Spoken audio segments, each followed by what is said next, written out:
guys, Assalamualaikum warahmatullahi wabarakatuh. Oke, nah di video kali ini saya akan membahas mengenai aplikasi pengolah kata ya. Nah, di sini dikhususkan untuk bagi para siswa kelas 10 ya dalam mata pelajaran simulasi dan komunikasi digital gitu ya. Nah, pada kesempatan ini saya akan membahas mengenai bagaimana kita mengenal aplikasi yang untuk mengolah kata ya. Nah, khususnya di sini saya menggunakan aplikasi Microsoft Word 2019 gitu ya. Nah, jadi silahkan kalian simak baik-baik ya. Jangan lupa like and subscribe-nya untuk mendukung channel ini. Selamat menyaksikan. Oke, nah sekarang kita sudah ada di komputernya ya. Nah, tahapan pertama, jika kalian belum paham mengenai bagaimana cara membuka aplikasi Microsoft Word ya, ada beberapa cara. Yang pertama, kita bisa mengklik shortcut ya yang ada di desktop komputer kalian atau seperti ini ya. Kita tinggal klik dua kali ya atau double klik seperti ini, kemudian blank dokumen. Itu cara pertama. Kemudian cara kedua bisa mencari di menu start ya, menu start, program file, kemudian cari Word. Nah, kebetulan saya menggunakan aplikasi Microsoft Word 2019 ya, seperti ini. Tinggal klik ya.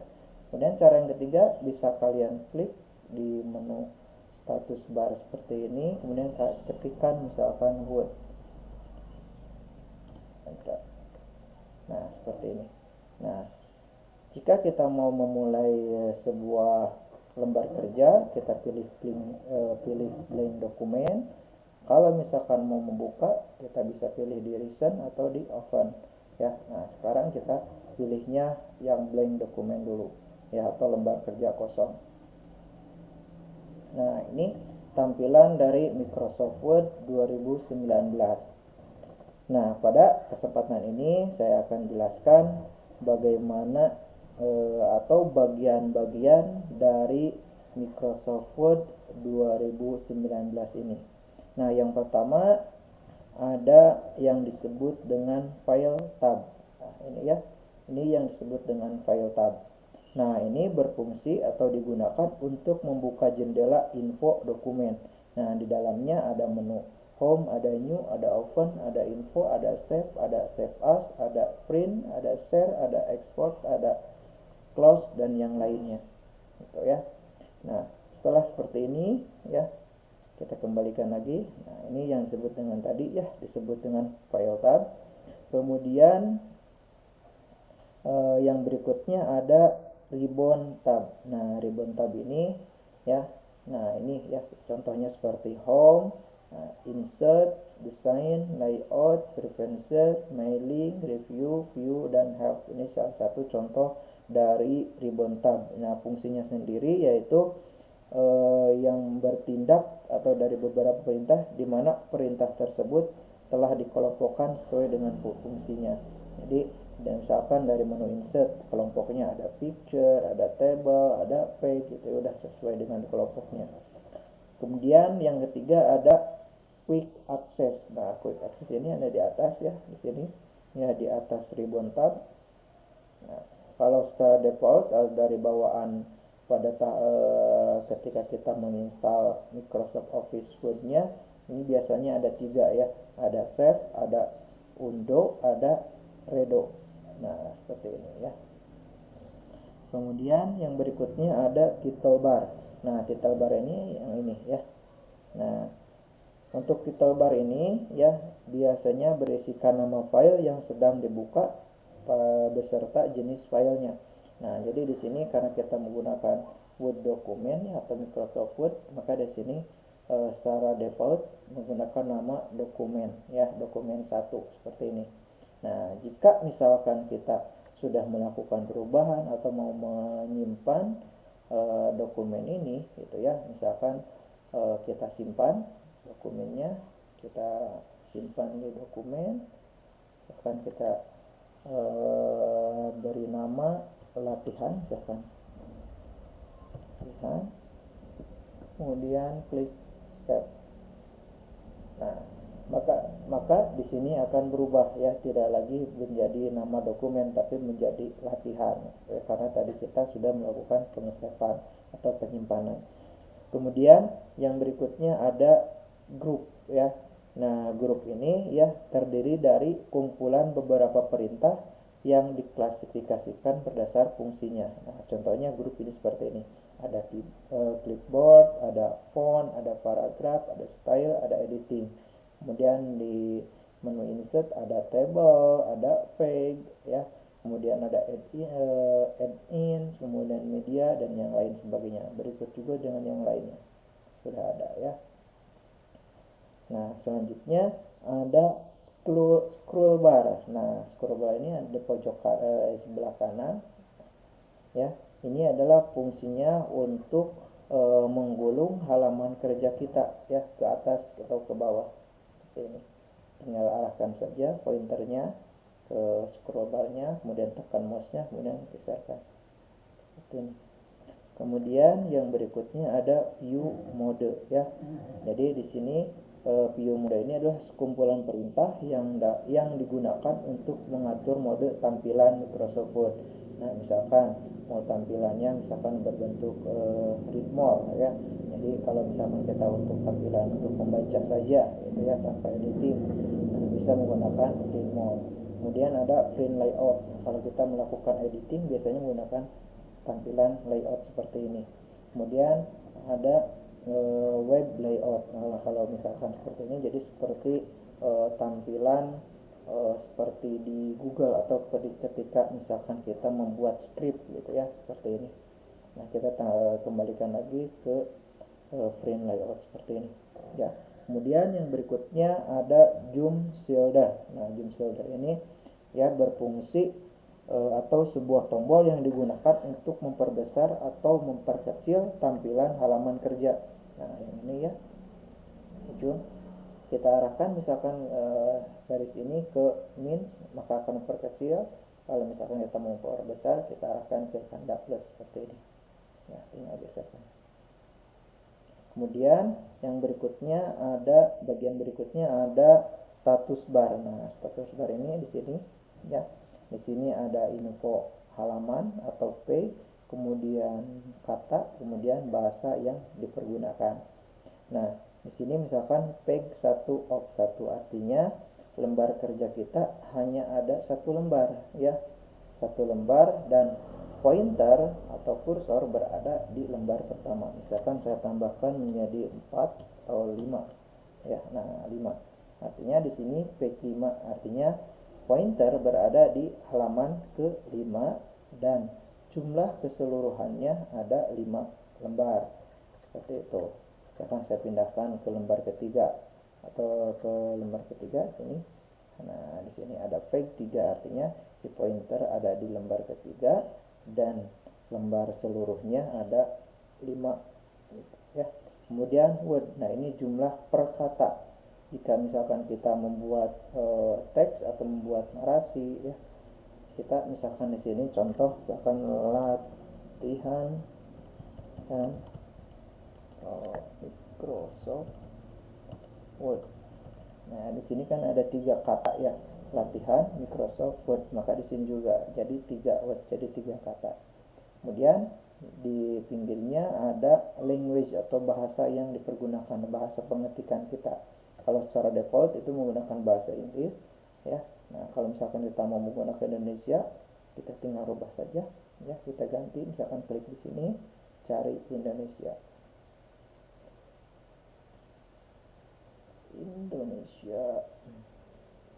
Nah, klik seperti ini. Oke, maka akan bahasanya di bahasa Indonesia. Seperti itu ya.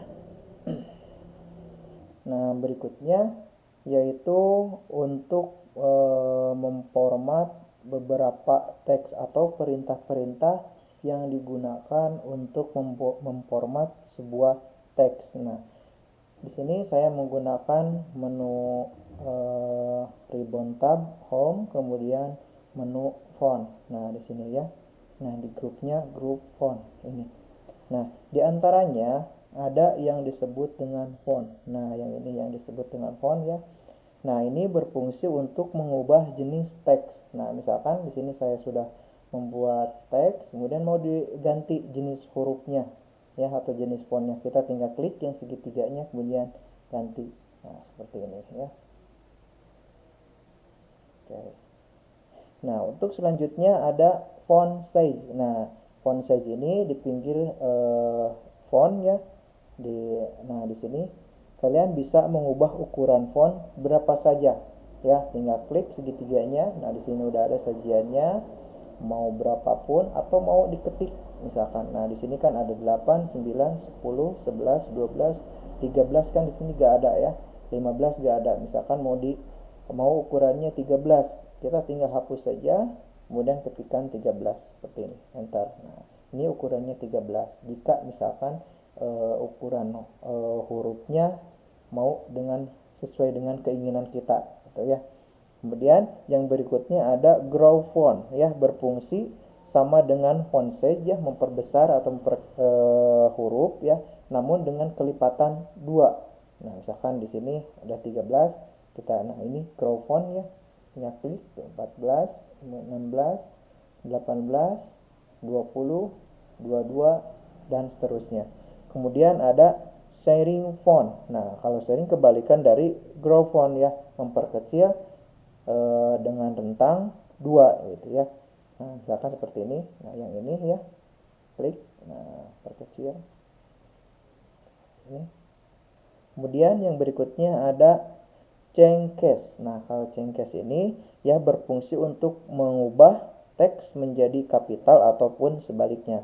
Nah, di change case ini ada beberapa jenis ya. Kita perbesar misalkan seperti ini. Nah, ada beberapa jenis. Di sini ada sentences, ada low res, kemudian uppercase, kemudian capitalization, kemudian toggle case. Nah, di sini kita tinggal pilih saja. Misalkan menggunakan sentences, jadi huruf kapitalnya awal saja. Kemudian yang kedua lower case, berarti huruf kecil semua ya. Kemudian kapital atau uppercase. Nah, uppercase jadi kapital semua. Kemudian kapital outward. Nah, jadi awalnya saja ya.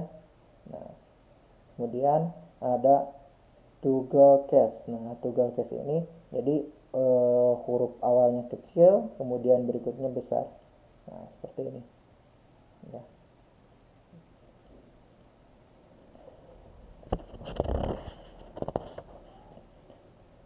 Kemudian yang berikutnya ada clear format. Nah, clear formatting ini adalah menghapus seluruh perintah yang telah dipergunakan. Misalkan saya klik, nah maka akan berubah seperti tadi ukurannya, kemudian jenis hurufnya itu akan berubah kembali, gitu ya. Kemudian ada bold. Nah, yang ini bold ya. Ini untuk mempertebal teks. Nah, misalkan contohkan seperti ini.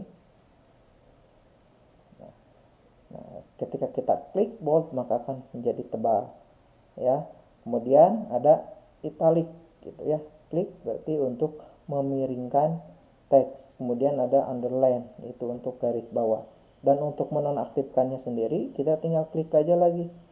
Ya, akan menghilangkan garis bawah, tinggal klik aja lagi. Menormalkan kembali atau italicnya dinonaktifkan, tinggal klik lagi. Boldnya juga misalkan seperti ini. Nah, ya. Seperti itu. Kemudian yang berikutnya ada Stickleberg. Nah, Stickleberg ini yaitu menggarisi atau untuk digunakan memberikan garis bawah merupakan perintah yang berfungsi memberikan garis pada huruf maupun teks. Nah, misalkan yang ini ya Stickleberg. Nah, jadi ada coretannya. Kemudian ada super subscript dan superscript. Nah, kalau subscript itu kita ada di bawah, misalkan untuk pangkat. Nah, seperti ini misalkan x kuadrat. Nah, misalkan x2, kita tinggal klik aja ini ya. Jadi di bawah seperti ini. Nah, kita nonaktifkan lagi. Ini yang disebut dengan superscript, subscript ya. Ini yang disebut dengan subscript. Kemudian berikutnya superscript. Nah, berarti pangkatnya itu di atas ya. Nah, seperti ini. Jadi yang ini subscript, yang ini superscript ya. Kemudian yang berikutnya ada text effects. Nah, kalau misalkan kita mau memberikan efek pada teks kita, misalkan di sini saya contohkan latihan Microsoft Word ya, kita tinggal blok misalkan kasihkan text effects. Nah, seperti ini ya. Ada efeknya. Seperti ini ya. Kemudian yang berikutnya text high color. Nah, untuk mewarnai. Nah, untuk perintah tag high color ini seperti kita menggunakan stabilo ya. Misalkan kita blok kemudian klik. Nah, jadi seperti ini ditandai ya. Kemudian yang berikutnya ada font color. Nah, kalau font color itu misalkan untuk mengganti warna huruf. Nah, seperti ini ya. Hurufnya berubah menjadi warna merah, kuning, hijau seperti ini. Ya, kemudian ada yang disebut Allegiant Left. Nah, ini Allegiant Left ya.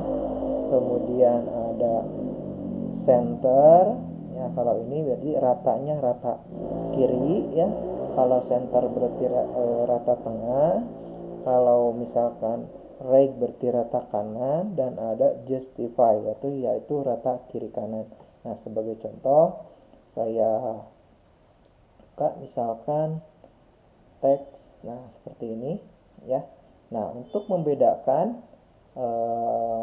Allegiant Left atau perataan kiri, yang klik. Nah, jadi yang ininya rata, kemudian yang ini tidak rata. Kemudian yang berikutnya center. Nah, center jadi ratanya fokus di tengah ya. Kedua sisinya itu tidak rata seperti ini ya. Kemudian yang berikutnya ada right atau Allegiant right. Nah, jadi ratanya sebelah kanan seperti ini ya. Kemudian ada justify. Nah, kalau justify itu rata kiri kanan, semua rata. Nah, seperti ini.